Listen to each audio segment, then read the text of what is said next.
Guten Tag and welcome back to CFC-TV. First of all, my apologies for not uploading in quite a while actually. I've been sort of focusing on my work at Chelsea SW6. I'm gonna leave the comment down in the description actually. It's we do a lot, we do daily videos. I've been doing them, every day for the last almost week. And it's been quite a lot of work and yeah, but someone in the comments actually of a Chelsea SW6 video asked me if I could talk about Austria and the Euros in general, and I thought that's not really what Chelsea SW6 is about, especially Austria, so I thought I'm going to do this on my channel here. I know it's obviously CFC-TV doesn't really, imply that I'm going to talk about Austria, but it's my home country and I'm very much looking forward to the Euros, so I thought I'm going to talk about it. You can say I just got my new Austrian kit, I think yesterday or 2 days ago or something, so yeah. I think it actually looks really nice, doesn't it? I think it does. Yeah, I'm going to start it off really quickly. What I'm going to do is I'm going to talk about England. I'm going to talk about Austria. I'm going to talk about who I think could win it. And then I'm going to do some prediction, you will see screen recording, and I'm going to add that to the video as well. So yeah, I'm going to start with England. Obviously, most of my viewers are English, so you probably know a lot more about the English national team than about the Austrian national team. And your squad is somehow a little bit weird. You took some weird players and then you left at home some weird players. I don't think a lot of English people and fans of the England national team are very happy with Roy Hodgson at the moment. It's you took Wilshere, who didn't start a game since only started one game all season and didn't play a full 90 minutes since September 2014, and you also took Henderson, who hasn't played that much this season, and you took Rashford, a 19-year-old, however old he is, the United strike. I know he's been good over the last couple of months, but he's only been a proper professional for 3 months, and he's already going to the Euros. But then you leave Drinkwater at home, who played more minutes than Henderson and Wilshere combined, and more minutes than Wilshere did in the last 3 seasons. He had 7 assists, scored 2 goals, won the league with Leicester, and you leave him at home. I don't understand that. And also Mark Noble from West Ham had a really good season. You leave him at home, and he didn't even make the provisional squad, but players like Delph did, and I'm like, what are you doing? But yeah, I think if you definitely have a great attacking force, with Vardy, Kane, Rooney, probably at attacking midfield.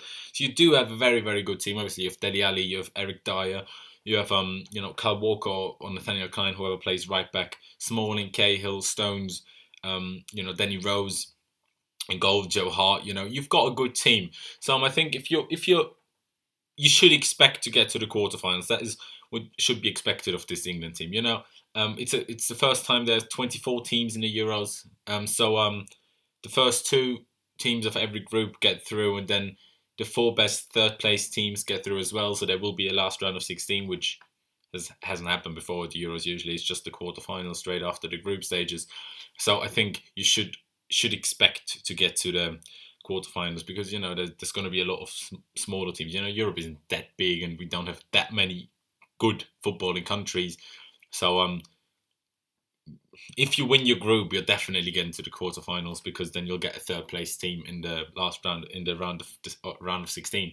So yeah, I think you'll do quite well. I could see you going to the semi-finals, but I don't. There's no way you're winning it. Let's be honest.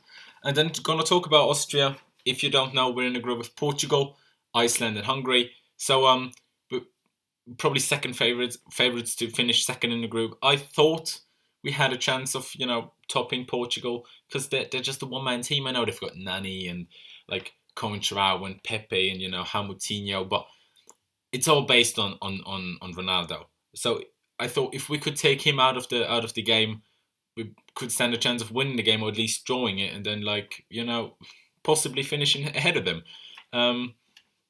But after the last 2 games, we had 2 friendlies over the last 4 days against Malta and the Netherlands. I mean, we won the game against Malta, pretty easy win, 2-1. We scored. Alaba scored a quite funny on goal.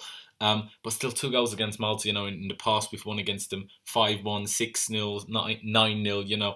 And this is by far our best team since almost 20 years.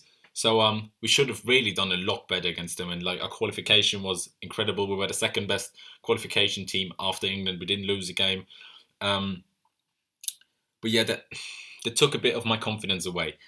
So like we do have a good team, and of course we have Alaba. You all know him from Bayern Munich, left back, but he plays central midfield for Austria, which is actually his preferred position, but he doesn't play it for Bayern Munich. And we've got Arnautovic from Stoke. He had a really good season. Scored 11 goals or 13.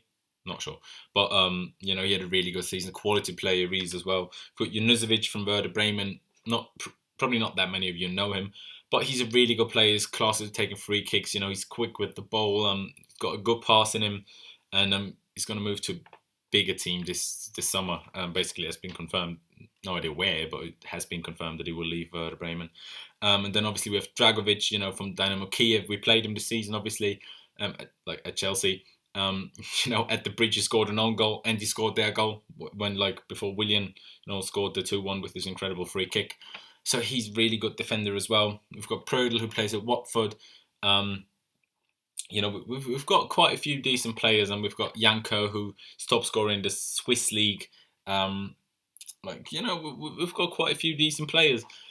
Problem is we have quite a few not so good players. Like, our right-hand side of the game is not very good. On the right side, it's either going to be Harnik, who plays for Stuttgart and got relegated, or Sabitzer, who plays for Leipzig, who just got promoted to the Bundesliga. We're in the second division this year.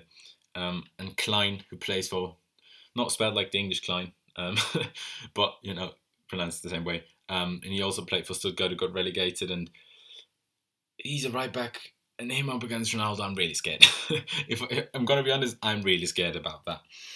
But even though we didn't do well in the last 2 games, we've never been a good team in friendlies. But if you think about our qualification for form, we were really good. We beat Russia, we beat Sweden. We beat Sweden 4-1 away. That is a big win. And Zlatan was playing; he wasn't injured or anything. So we do have a good team, and I think we could surprise a lot of people. The problem is we're in the last group, in Group F, I think. Don't know how far the group's going. No, Group G. My bad. But it's as I said, the best 4 third-place teams get through to the last round of 16. So but it's only from Group A to D who play those the teams that came third. So if we top our group, we're going to play whoever comes second in the group of Belgium, Italy, and whoever else is in the group, but probably either Belgium or Italy. Probably Italy, but still a really tough game.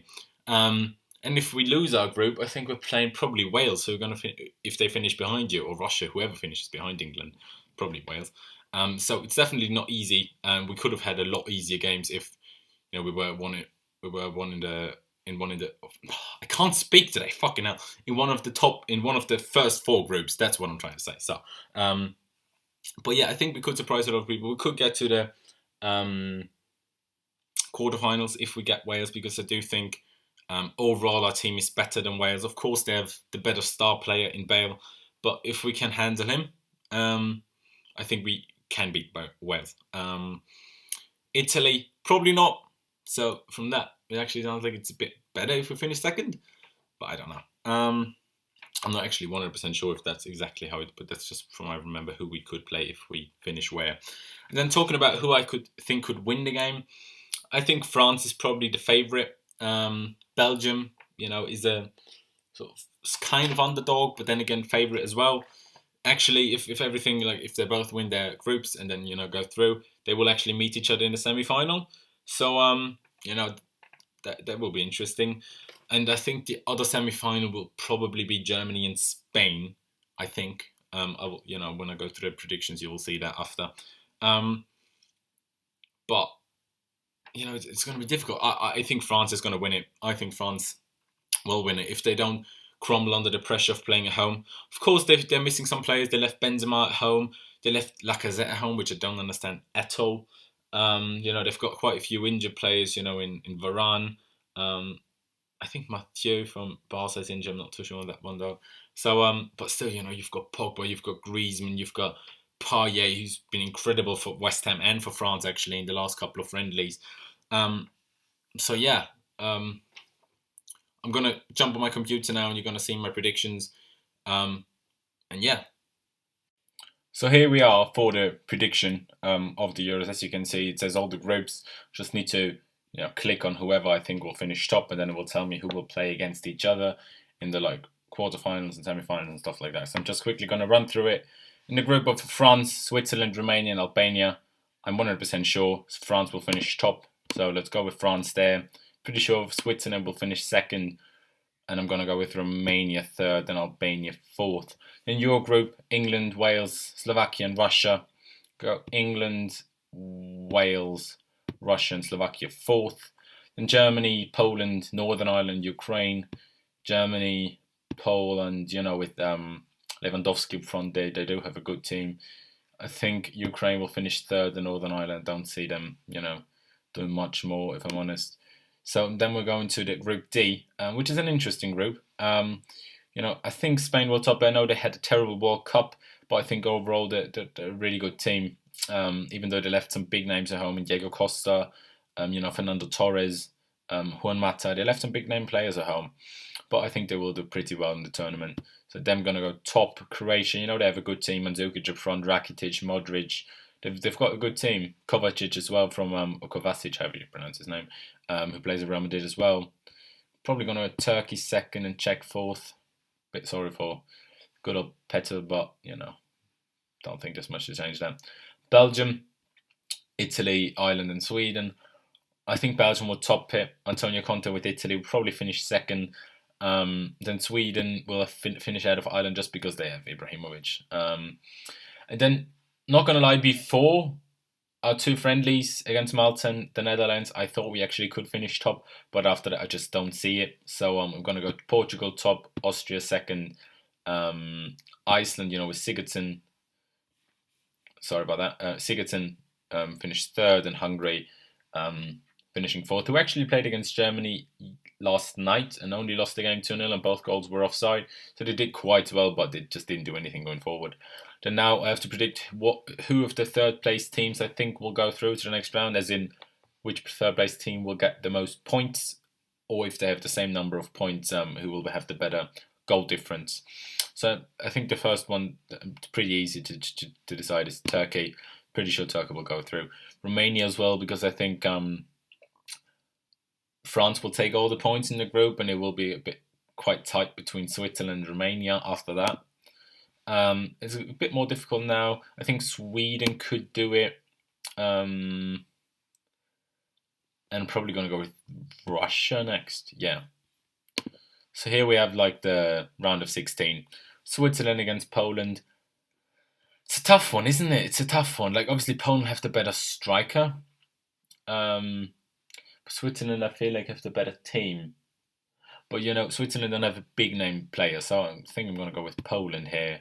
Easily going to go with Spain here against Sweden, England, Romania. See, there you go. That's what I meant when I said if you finish top of your group, you're going to have quite an easy draw in the last round of 16.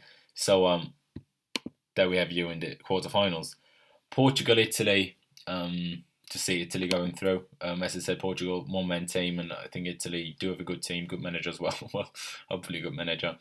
Germany, Russia, easy game for Germany. Belgium, Croatia, it's going to be a tough game, but I think Belgium will win that. It's actually Germany against Belgium in the quarterfinals. I got that one wrong. I think what I had was if Belgium finished second in their group and not first. Whatever. Then we have France against Turkey, easy win for France. Wales against Austria. I'm just going to go for it, I'm just going to go for Wales. Not for Wales, for Austria, because I think, as I said in the first part, I think we have the better team. Okay, so here we go. Poland, Spain. Easily Spain for me. England, Italy. See, there you go. That's when I said you could reach the semi-finals if you're lucky, because against Italy, it could be one of them ones that go to penalties or something. You're probably losing penalties, let's be honest, but I think it could be one of them ones. But I think I'll just have to go for Italy, just because, England's team is so young, and, Italy always do pretty well at, big tournaments, except last one. But yeah, I have to go with Italy here. Germany, Belgium. You know what? I'm just gonna go with with Belgium. I know it's a big shout, but what I saw from Germany, they lost to Slovakia, and now they just beat Hungary 2-0 with two offside goals. So I'm not really too fussed about their team at the moment. You know, a lot of players have left them after they won the World Cup. You know, Schweinsteiger is still injured, definitely not the player he was back then. Lahm finished his international career. So yeah, and then even though I'm hoping Austria could do something against France, but we're not. So France here. So it actually ended up like that, you know, Belgium against France in the semi-final, like I said, but that one I got wrong. I think Spain will beat Italy, so Spain will be in the final, and France as well. You know, Spain, it will be a big turnaround for them to like you know, got in the group stages of the World Cup, but now get to the finals of the Euros. You know, it could be in the final for the third time in a row. Obviously, they won it in 2008 in Austria. Torres going to win against Germany. They won it in 2012 against Italy in the final. But I don't think they can win it this time. You know, in Stade de France, you know, the whole stadium behind France. And France do have a great team. So I think France is going to win it. So yeah, there you have it, boys. And yeah, let's go back to a normal video. So yeah, as I said, you know, pretty much came through like from the way the teams are playing each other. I think France is going to win it. Talked about Belgium being in the semi-finals against France. Of course, they could beat them if they're on a very good day in France, you know, get a bit nervous and stuff. But I think, you know, France are the favourites. Spain, as I said, they left some players out. They don't have, you know, the Xavis anymore. They don't have David Villa in front. They don't have the Torres of 2008 anymore. You know, so it's a bit different team, especially attacking. They lack a little bit. You know, they still have, you know, De Gea in goal. I think it's De Gea who plays. I'm not sure. It might still be Casillas. You know, to Alba, Piqué, Ramos. You know, Juanfran, whoever plays right back. I'm not sure. You know, Busquets, Iniesta, Koke, Fabregas. You know, they've got quite a few players. Obviously, Pedro is there. But other than that, they've got Nolito and I don't even know what side. I think Alcacer from Valencia and Aduriz from Athletic Bilbao is who they took. But, you know, attacking-wise, they're not that great. So I think France will top them in the final. But yeah, that was it for me. I hope you did enjoy that video. It was a little bit of a different one, wasn't it? I'm actually just going to edit it now. Let's see if that works out the way I want it to. But yeah, if you enjoyed the video, please leave a thumbs up. Would highly appreciate that. If you haven't already, please subscribe to the channel. Also subscribe to Chelsea SW6, which I will leave down in the comments. Check out our website as well, which is chelseasw6.com. And yeah, I'll see you next time.